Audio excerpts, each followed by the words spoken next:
Study IQ IAS, अब तैयारी हुई अफोर्डेबल। दोस्तों, आज इंडिया 5th लार्जेस्ट इकोनॉमी है और वर्ल्ड में फास्टेस्ट ग्रोइंग इकोनॉमी में से भी एक है। देखा जाए तो इसका श्रेय बहुत से लोगों को जाता है और उन्हीं में से एक है कैपिटलिस्ट क्लास। वैसे तो टाटा, बिरला, अंबानी, अडानी और ऐसे बहुत से लोग हैं जिन्होंने इकोनॉमी को संभाला है, लेकिन उनमें से एक नाम टाटा हमारे दिल के बहुत करीब है।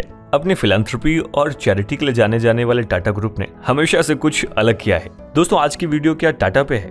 नहीं, बल्कि टाटा से रिलेटेड है। उसके टाटा नैनो प्रोजेक्ट के फेलियर से इंस्पायर्ड कुछ इंपॉर्टेंट लेसन। आखिर कैसे टाटा नैनो के सफर ने कैपिटलिज्म को रिडिफाइन किया, रिडिफाइन का मतलब क्या है और इसकी शुरुआत कैसे हुई, ये आज के इस वीडियो में हम समझने वाले हैं। दोस्तों, ये वीडियो यूपीएससी मेंस के जीएस पेपर 3 के इकोनॉमी टॉपिक के लिए इंपॉर्टेंट है। आपको इससे रिलेटेड एक मेंस प्रैक्टिस क्वेश्चन इस वीडियो के एंड में मिल जाएगा।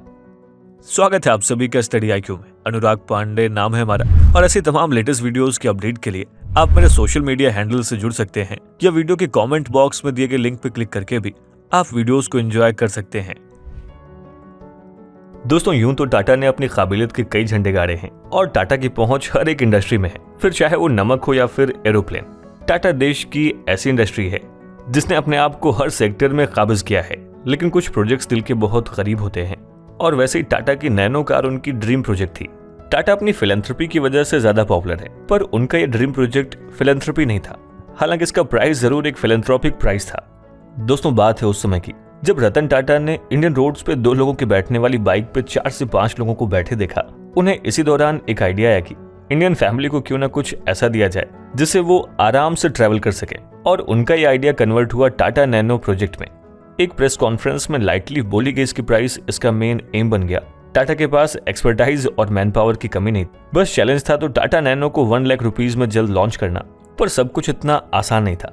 देखा जाए तो टाटा को उसके मैन्युफैक्चरिंग के लिए जगह चाहिए थी। साल 2008 में टाटा ने प्रॉमिस किया कि वो नवंबर एंड तक कार को लॉन्च कर देगी। दोस्तों, इंडियन मार्केट में बज़ क्रिएट हुई और मीडिया ने नाम दिया द पीपल्स कार। क्या वाकई लोगों को बाइक की कीमत में कार मिलने वाली थी? ये एक ऐसा प्रश्न था जो साल 2008 में सबकी जुबान पे था। दोस्तों, टाटा को अपने मैन्युफैक्चरिंग साइट के लिए मिला वेस्ट बंगाल में सिंगूर नाम की एक जगह। उस समय बंगाल को रूल करती थी लेफ्ट पार्टी और उनके ही प्रयास से लैंड डील पक्की हुई। पर जैसा कि होते आया कि कोई भी बड़ा प्रोजेक्ट इंडिया में बिना कंट्रोवर्सी के पूरा हो जाए, वो या तो उस प्रोजेक्ट की किस्मत या फिर मीडिया की मेहरबानी। पर उस समय मीडिया उतनी मेहरबान नहीं थी और फिर शुरू हुआ कंट्रोवर्सी और परेशानी का दौर। ऐसा लगा कि मानो बिना लॉन्च हुए ही टाटा का ये प्रोजेक्ट खत्म हो जाएगा। लेकिन रतन टाटा स्टील इंडस्ट्री की पहचान है तो उनके बिलीव भी स्टील जैसे ही थे। आखिर क्या थी कंट्रोवर्सी और क्या हुआ फिर इस प्रोजेक्ट का, आइए इसके बारे में डिटेल में जानते हैं। दोस्तों, वीडियो को कंटिन्यू करें उससे पहले आप सभी के लिए एक इंपॉर्टेंट अपडेट है। दोस्तों, स्टडी IQ का बिगेस्ट दिवाली सेल आपकी इस बार की दिवाली के लिए बहुत खास है, क्योंकि इस सेल में आपको P2I यानी प्रीलिम्स टू इंटरव्यू प्रोग्राम पर मिल रहा है अब तक का सबसे हैवी डिस्काउंट। जी हाँ दोस्तों, जीएस फाउंडेशन के लिए डिजाइन P2I के 3 बैचेस यानी इंग्लिश बैच 15 नवंबर शाम 6 बजे, प्योर इंग्लिश बैच 17 नवंबर इवनिंग 6 PM, या IAS की तैयारी हिंदी में करना चाहते हैं तो आप 10 नवंबर से शुरू हो रहे P2I बैच को ज्वाइन कर सकते हैं। 70,000 तक के प्राइस वाले कोर्सेज सिर्फ इस दिवाली आपको 22,999 में ही मिल रहे हैं। बस याद रखें कि कोर्स को परचेज करते वक्त AN लाइव कूपन कोड का इस्तेमाल करना ना भूलें, क्योंकि इस कोड को यूज करने के बाद ही आप मैक्सिमम डिस्काउंट को अवेल कर पाएंगे।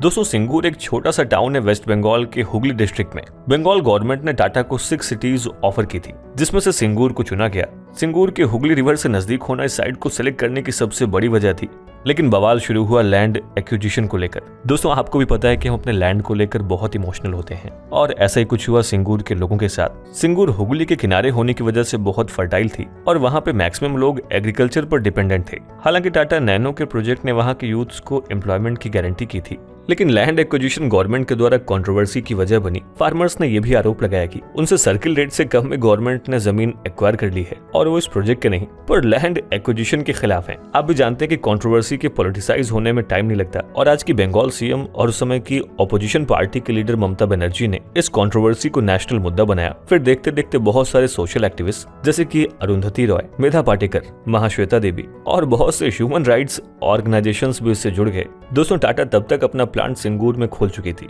और इन्वेस्टमेंट भी कर चुकी थी। प्लांट में प्रोडक्शन भी शुरू हो चुका था। ऑल्दो प्रोडक्शन अभी नेसेंट फेज में थी। टाटा के प्रोजेक्ट मैनेजर, इंजीनियर्स और वर्कर्स यानी कि सब फैक्ट्री में आ चुके थे, पर कंट्रोवर्सी थमने का नाम ही नहीं ले रही थी। लोगों ने हड़ताल बंद और फिर फिजिकल असॉल्ट करना शुरू कर दिया। प्रोजेक्ट को कंटिन्यू करना लगभग अब इम्पॉसिबल था। सिंगूर में धारा 144 इम्पोज हो गई। शांति बनाने की अपील की गई। ममता बनर्जी के 26 डे हंगर स्ट्राइक ने इस कंट्रोवर्सी को और बड़ा कर दिया। अब रूलिंग गवर्नमेंट के पास डील को खत्म करने के अलावा कोई भी और ऑप्शन नहीं था। दोस्तों, कंट्रोवर्सी को बढ़ते देख गवर्नमेंट ने दूसरे साइड टाटा को ऑफर किए, लेकिन टाटा बंगाल में कंटिन्यू करने को राजी नहीं था। लेफ्ट लेड बंगाल गवर्नमेंट ने फाइनली डील को स्क्रैप कर दिया और रतन टाटा ने कोलकाता में हुए प्रेस कॉन्फ्रेंस में 3 अक्टूबर को अनाउंस किया कि they are leaving Singur.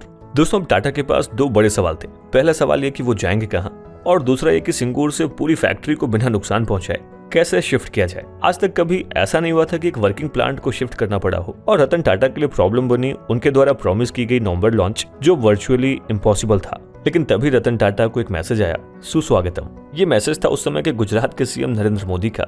Gujarat अपनी इंडस्ट्री फ्रेंडली और कैपिटलिस्ट कल्चर के लिए मशहूर था। टाटा को गुजरात के अलावा कर्नाटका से भी ऑफर आया, पर मोदी ने कुछ ऐसा ऑफर दिया जिसे टाटा ग्रुप मना नहीं कर पाया, और तभी चेंज हुआ बेसिक डेफिनेशन ऑफ कैपिटलिज्म। आखिर ऐसा क्या था ऑफर, और कैपिटलिज्म कैसे रीडिफाइन हुआ, आइए इसको भी समझते हैं। दोस्तों, सिंगूर से फैक्ट्री उठने के बाद मोदी के ऑफर पर इसे गुजरात के साड़ंद में ट्रांसफर किया गया, जहां सिंगूर में फैक्ट्री को स्टैब्लिश करने में 28 मंथ्स लग गए थे। वहीं साड़ंद में सिर्फ 4 मंथ्स में स्टैब्लिश हो गई। देखा तो साड़ंद अहमदाबाद से नजदीक है और एक इंडस्ट्रियल हब के रूप में डेवलप हुआ। क्या वाकई मोदी का गुजरात मॉडल इतना इफेक्टिव था? पर इन्हें समझने के लिए थोड़ा फास्ट फॉरवर्ड होना पड़ेगा और बात करनी होगी टाटा की सक्सेस और उसके नैनो प्रोजेक्ट्स के फेलोर्स की। दोस्तों, फैक्ट्री को सिंगूर से साड़ंद शिफ्ट करना अपने आप में एक इंजीनियरिंग मार्वल है। इसकी बहुत इंटरेस्टिंग स्टोरी भी है, पर इसे हम किसी और वीडियो के लिए छोड़ देते हैं। अब हम आते हैं गुजरात के साड़ंद में, जहां फैक्ट्री स्टैब्लिश हो चुकी है और टाटा अपनी नवंबर की डेडलाइन को क्रॉस कर चुके थे।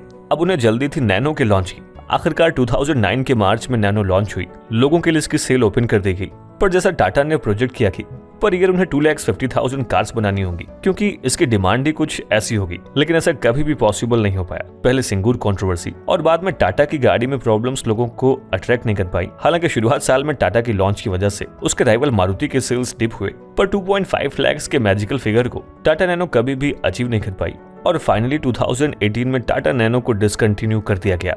अब इसके साड़ंद प्लांट में टाटा के टियागो और टाइगोर के प्रोडक्शन किए जाते हैं। यूं तो टाटा नैनो के फेलोर्स के बहुत सारे कारण हैं और हम उनके रीजंस को यहाँ पर डिस्कस नहीं करना चाहते। हमारा मेन एम है कि कैसे नैनो के प्रोजेक्ट ने कैपिटलिज्म को रीडिफाइन किया।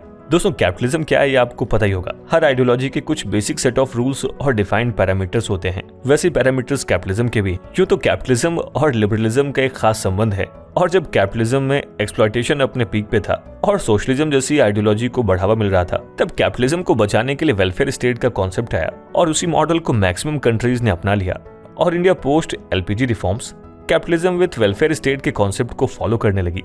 दोस्तों, कैपिटलिज्म रूल बेस्ड ऑर्डर को प्रेफरेंस देती है। रूल बेस्ड कैपिटलिज्म लॉज से गवर्न होते हैं और प्रेडिक्टेबल हैं। इनका सबसे ज्यादा ध्यान प्रोसीजर पर होता है, जैसे कोई लॉ प्रॉपर्ली इंडस्ट्री ने इम्प्लीमेंट किया है नहीं, उनके लॉज को फॉलो करने का प्रोसीजर क्या है, और ऐसे में एक proper check and balance system इस तरह के कैपिटलिज्म में होती है। ऐसा नहीं कि सिस्टम में बिजनेस फेलियर से बचा हुआ है, पर ऐसे सिस्टम का सबसे बड़ा फायदा उसके कंज्यूमर को होता है, जो कैपिटलिज्म के सेंटर में रहते हैं। देखा जाए तो कंपनीज आती हैं और एग्जिट भी करती हैं, पर कस्टमर्स का फायदा बना रहता है। लेकिन गुजरात का कैपिटलिज्म रूल बेस्ड नहीं था। गुजरात मॉडल ऑफ डेवलपमेंट कुछ अलग था। आइए अब जानते हैं कि आखिर गुजरात का डेवलपमेंट मॉडल क्या था। दोस्तों, 2004 से 2014 के बीच में गुजरात में जो डेवलपमेंट हुआ वही गुजरात मॉडल ऑफ डेवलपमेंट कहलाया, और ऐसा इसलिए था क्योंकि इस 10 साल में गुजरात ने अनप्रेसिडेंटेड ग्रोथ और हैवी इंडस्ट्रियलाइजेशन देखा।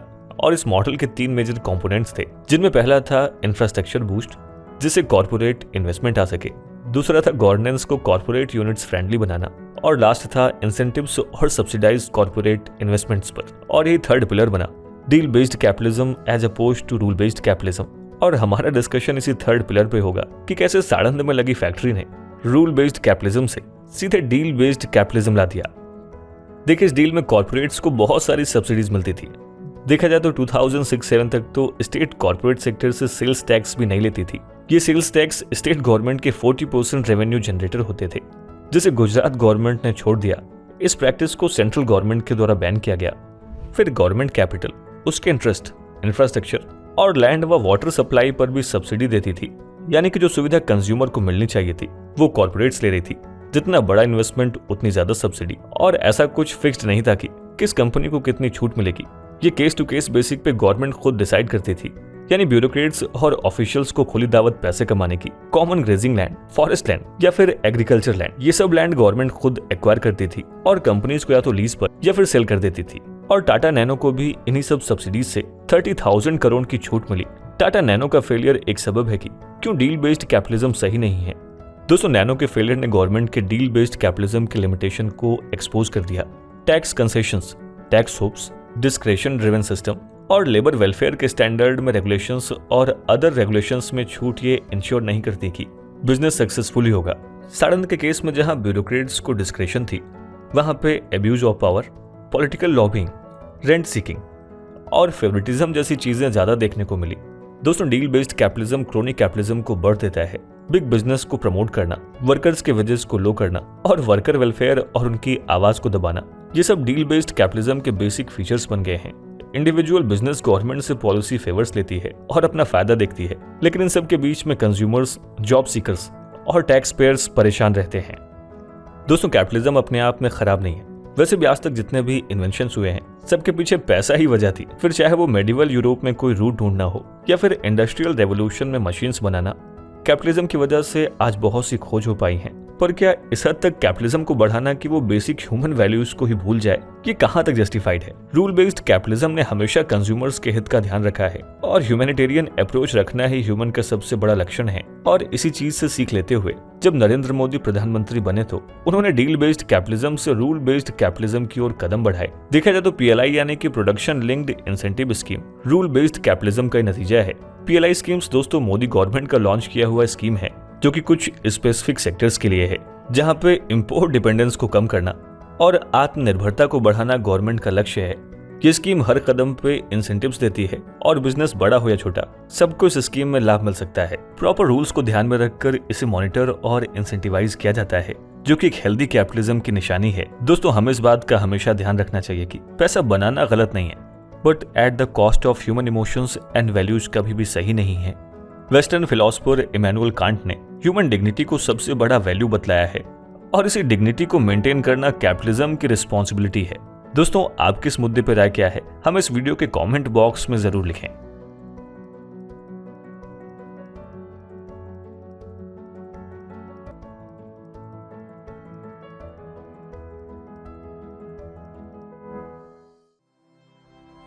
स्टडी IQ IAS, अब तैयारी हुई अफोर्डेबल।